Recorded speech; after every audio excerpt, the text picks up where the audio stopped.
नमस्कार साथियों, good morning. तो कैसे हैं आप? लीजिए, आज है 10 मार्च और हम बात करने वाले हैं टॉप 10 करंट अफेयर्स की, जो किसी भी एग्जाम के लिए इंपॉर्टेंट हो सकते हैं, जिसमें हम लोग जो इसमें इंक्लूड करके रखते हैं फैक्ट। उन फैक्टों को अच्छे से आपको याद रखना होगा। चलिए, पहला क्वेश्चन क्या कहा है इसमें से यहां पर समझ लेते हैं कि हाल ही में IRCTC के साथ किस कंपनी को नवरत्न का दर्जा दिया गया है। नवरत्न कंपनियां जो होती है, तो यहां पर पूछा गया है कि किस कंपनी को IRCTC के साथ जो है नवरत्न कंपनी का दर्जा दे दिया गया है। तो यहां पर पहला क्वेश्चन जो है आपसे पूछा है, तो उसमें बताना है क्या IRFC को दिया गया है या फिर NTPC को या BSNL को या फिर इनमें से कोई नहीं। तो यहां पर आपको बताना होगा रेलवे मंत्रालय के अधीन कार्यरत होने वाली जो है IRCTC और IRFC,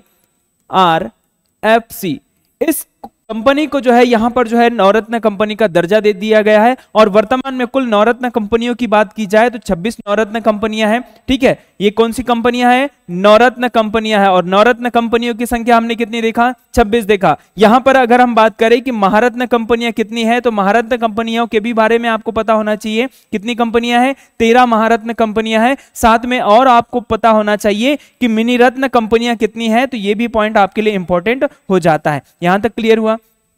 ठीक है, तो ये IRCTC की अगर हम बात करते हैं तो Indian rail catering tourism corporation, इसका फुल फॉर्म आपको पता होना चाहिए। साथ में इसकी स्थापना की अगर बात की जाए तो 1999 में इसकी स्थापना की गई। इसका मुख्यालय जो कहां है, तो ये इसका जो है मुख्यालय है न्यू दिल्ली में, इसका वर्तमान में मुख्यालय है। यहां तक क्लियर हुआ? पहला क्वेश्चन का आंसर हमें क्या मिल गया? IRFC कंपनी को जो है नवरत्न कंपनियों में शामिल किया गया है। कुल टोटल नवरत्न कंपनियों की संख्या कितनी हो गई है, तो आपको ये भी पॉइंट याद रखना होगा। कितनी हो गई है? 26 आपको याद रखना है। अगला क्वेश्चन है, हाल ही में चर्चा में रहा RODTEP, यहां पर पूछा है कि रेमिशन of duties and tax and exported products योजना किस मंत्रालय के अंतर्गत आती है। मतलब यहां पर पूछा गया है टैक्स के बारे में, तो यहां पर पूछा है तो इसके बारे में आपको बताना होगा किस मंत्रालय के अंतर्गत आती है। क्या वित्त मंत्रालय, क्या विदेश मंत्रालय, या वाणिज्य या उद्योग मंत्रालय, या फिर कृषि मंत्रालय के अंतर्गत आता है। तो यहां पर आपको इसका सही आंसर बताना है। एक लाइन में आपको इसका सही आंसर बताना होगा, वाणिज्य और उद्योग मंत्रालय के अधीन जो इसे कार्यरत रखा गया है। यहां पर बात हो रही है टैक्स की बात हो रही है, तो जैसे ही आपको यहां पर देख पाएंगे टैक्स, तो आप सीधे आ जाएंगे वाणिज्य मंत्रालय या फिर वित्त मंत्रालय की ओर आ जाएंगे। यहां तक क्लियर हुआ? चलिए, अगला क्वेश्चन है, भारत ने हाल ही में अपनी घरेलू ऊर्जा दक्षता को बढ़ाने के लिए किस वैश्विक मंच से जुड़ाव किया है। मतलब किस वैश्विक मंच से जुड़ा है और किसके लिए जुड़ा है? ऊर्जा दक्षता। कौन सी ऊर्जा? घरेलू ऊर्जा दक्षता को बढ़ाने के लिए किस वैश्विक मंच से जुड़ाव किया, या फिर जो है किस वैश्विक मंच से जुड़ा है। तो आपको बताना है क्या association for renewable energy and clean technology के साथ, या इंटरनेशनल एनर्जी एफिशिएंसी हब के साथ, या फिर United states department of energy के साथ, या फिर रिन्यूएबल एनर्जी एजेंसी के साथ जुड़ा है। तो भारत किसके साथ जुड़ा है, तो आपको ये भी पॉइंट आपको अच्छे से याद रखना होगा कि ये इंटरनेशनल एनर्जी एफिशिएंसी हब के साथ जो है भारत जो है रिसेंटली में इससे जुड़ा हुआ है। यहां तक क्लियर हुआ? भारत जो क्या करने वाला है कि भारत जो है अपनी घरेलू ऊर्जा दक्षता को बढ़ावा दे रहा है, इसलिए जो है इस मंच से भारत क्या हो गया है? जुड़ गया है। तो यहां पर आपको इस पॉइंट को अच्छे से याद रखना होगा। अगला है, DRDO द्वारा विकसित ये VSHO-RADS किस प्रकार की मिसाइल है। आपको यह भी मिसाइल के बारे में बताना होगा कि किस प्रकार की मिसाइल है और किसने विकसित किया है। तो आपको बताना है DRDO के द्वारा विकसित किया गया है। और ये किस प्रकार से विकसित किया गया है, तो आपको यह भी बताना होगा airborne warning and control system, या फिर main portable air defence system, या फिर terminal high altitude area defence system, या फिर इनमें से कोई नहीं। सबसे पहले आपको यह भी पॉइंट याद होना चाहिए कि DRDO की स्थापना कब हो जाती है। तो आपको यह पॉइंट अच्छे से याद रखना होगा। 15 अगस्त 1958 को इसकी स्थापना हो जाती। किसकी स्थापना हो जाती है? Defence research development organisation. मतलब जो है भारत में हथियारों की जो है निर्माण करने का कार्य या फिर बनाने का कार्य जो है किसका कार्य है? DRDO का कार्य है। इसके मुख्यालय की अगर बात की जाए तो वर्तमान में इसका मुख्यालय जो आपको मिल जाएगा न्यू दिल्ली में मिल जाएगा। इसके प्रमुख की अगर बात करें तो समीर वी कामत को आपको याद रखना होगा। कौन है? समीर वी कामत को आपको याद रखना होगा। यहां तक क्लियर हुआ? और ये किस प्रकार की मिसाइल है, तो आपको बताना है main portable air defence system missile है। यहां तक क्लियर हुआ? तो आपको इन पॉइंटों को अच्छे से याद रखना होगा। चलिए अगला क्वेश्चन देखते हैं। थिरुकुरुगुंडी मंदिर किस राज्य में स्थित है? वेरी इंपॉर्टेंट मंदिर है, तो यहां पर आपको बताना है किस राज्य से, तमिलनाडु, आंध्र प्रदेश, केरल या फिर कर्नाटक। तो इसका सही आंसर आपको याद रखना है तमिलनाडु। तमिलनाडु में अभी हाल ही में इस मंदिर के समक्ष जो है एक कार्यक्रम का आयोजित किया जा रहा है और इसे जो है एक जो है संरक्षण करने के लिए जो है योजनाएं तैयार की जा रही है। तो यहां पर ये इंपॉर्टेंट हो जाता है, चर्चाओं में है थिरुकुरुगुंडी मंदिर। ये किस राज्य में है? तमिलनाडु में है। चलिए अगला क्वेश्चन देखते हैं।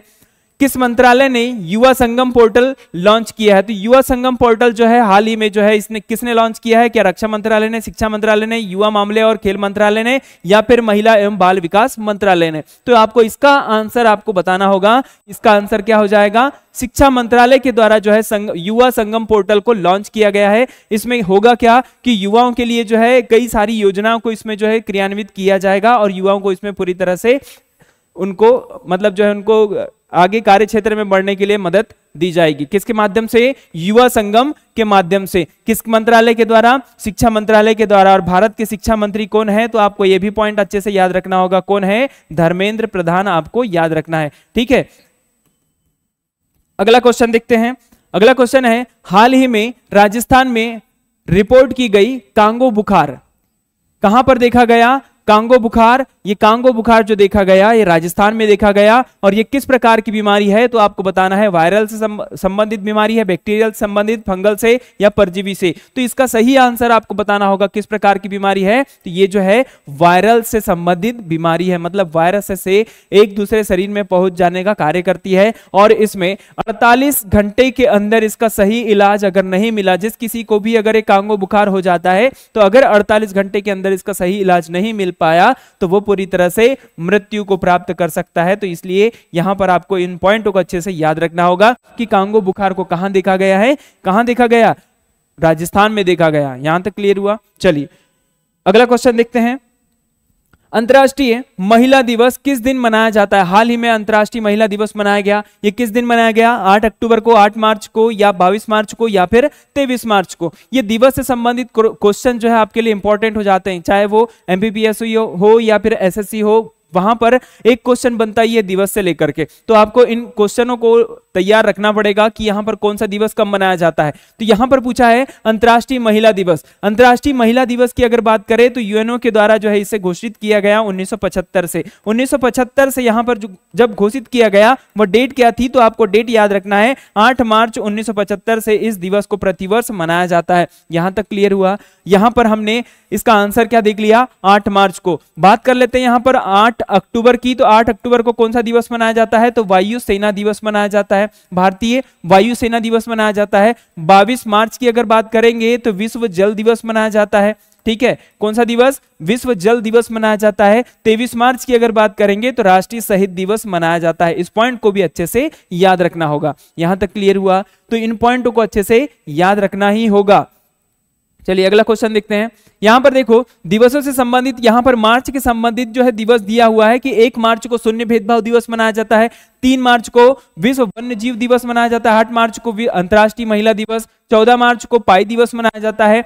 ठीक है, जिसे 22/7 वही वाला पाई है। तो यहां पर याद रखना कि 15 मार्च को विश्व उपभोक्ता अधिकार दिवस मनाया जाता है, 20 मार्च को विश्व खुशी दिवस मनाया जाता है, 22 मार्च को विश्व जल दिवस मनाया जाता है, 23 मार्च को शहीद दिवस मनाया जाता है, 24 मार्च को विश्व तपेदिक दिवस को मनाया जाता है। इस पॉइंट को भी अच्छे से याद रखना होगा। लास्ट वाला है 27 मार्च विश्व रंगमंच दिवस मनाया जाता है। कब मनाया जाता है? तो 27 मार्च को। ये जो है एक प्रकार से आपको दिवस से संबंधित जो है टॉप तथ्य जो है आपको पता होने चाहिए। चलिए अगला क्वेश्चन देखते हैं।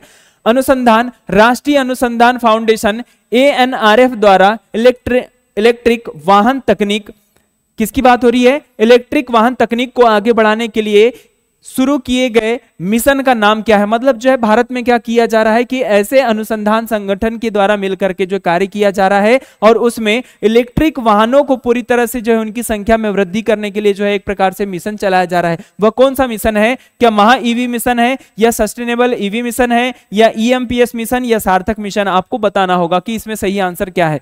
तो यहां पर आपको याद रखना है कि इलेक्ट्रिक मिशन से संबंधित है महा ईवी मिशन। आपको इस पॉइंट को अच्छे से याद रखना होगा। किसके द्वारा प्रारंभ किया गया? तो प्रधानमंत्री के द्वारा इसे प्रारंभ किया गया। तो ये पॉइंट आपके लिए इंपॉर्टेंट हो जाएगा। चलिए अगला क्वेश्चन है।